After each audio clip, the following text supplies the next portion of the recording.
The threefold challenge is this. We're launching a completely new automotive brand. We're launching an entirely new segment because Mini is the smallest car on the American road. And third, we were launching two models. The traditional approach to launching an automotive brand wasn't going to work. We knew we had to think differently.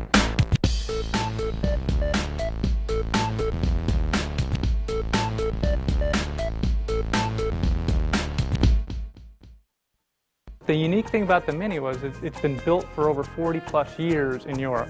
The original concept was developed by Sir Alec Zagonis, and his project was to develop a car that would be the smallest vehicle possible to fit four adults comfortably.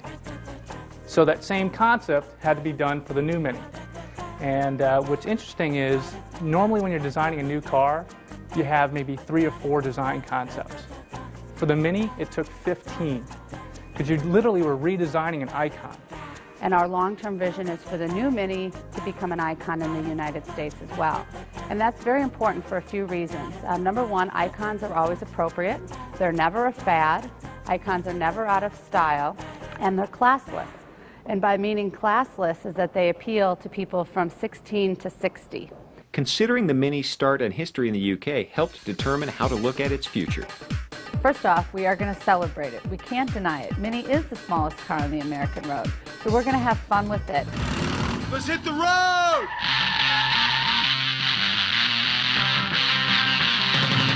And celebrate this new entry into the U.S. automotive marketplace.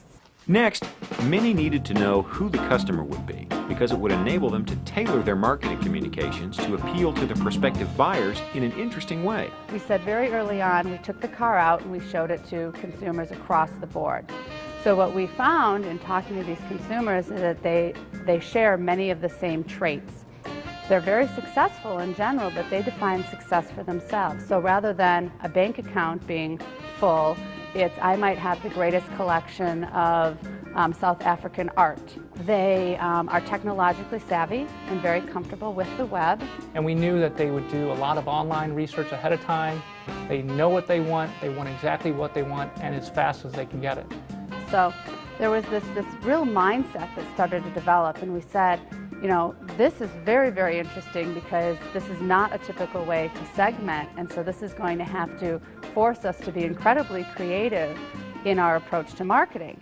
With plenty of enthusiasm about the Mini generated internally, the marketing team was certain it would be successful in creating and promoting the Mini brand.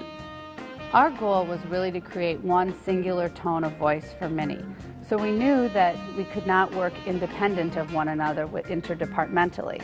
So our role in the marketing group was to make sure to pull together all the different facets of the organization and make sure that we were all on board with the same sort of philosophy. Part of differentiating Mini from its numerous competitors was determining what the competition was doing. So we started to take a look at what are other automotive companies saying. And the reality is all the other companies talk about driving. And we said, you know what?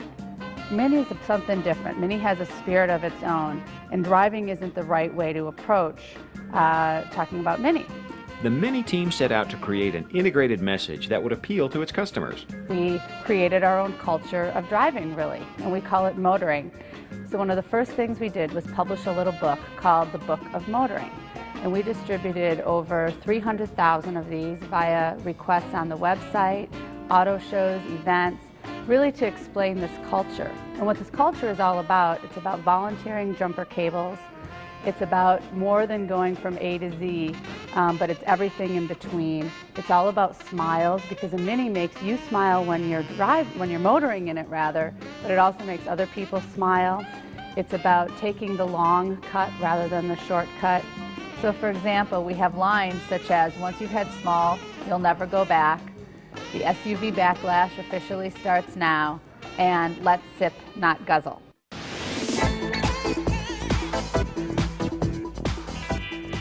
We know the Mini mindset is extremely discovery-oriented, which means they like to investigate things. They like to become comfortable with marketing, but on their own terms.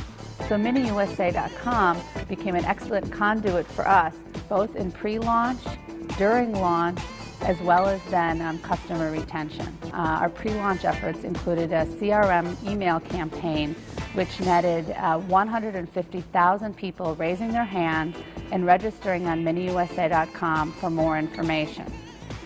Make Waiting Fun is a really important program for us to keep customers abreast of where their Mini is in the process of build. You're able to go on MiniUSA.com and track your car from the moment you place the order to the minute it's delivered to the dealership showroom. It also allowed us to talk about things that were really important in the product positioning, such as customization. Customization and personalization is one of the huge hallmarks of the Mini brand. People for years have been customizing their Minis, so we needed to perpetuate that as well. And we call it youification. When you youify your Mini, you make it your very own. And our ultimate goal is that there wouldn't be one Mini on the road that would be like any other.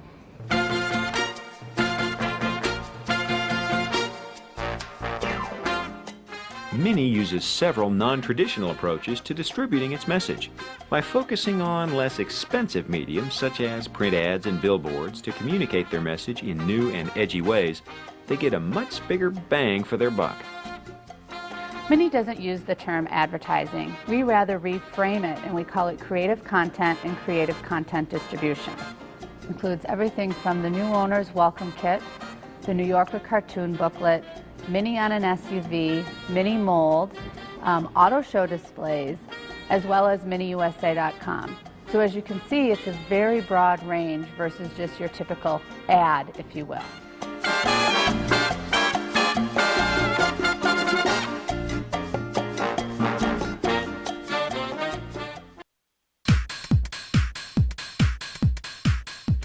Publicity has proved to be a most effective tool for promoting Mini.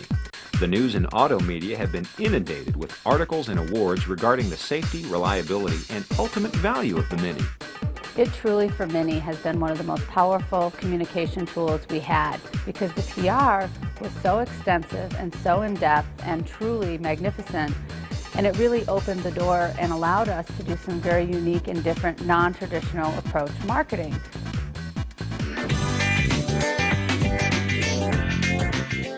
Although Mini does have salespeople who possess great knowledge about the engineering and qualities of the Mini automobile, they don't resemble the image of the average car salesman.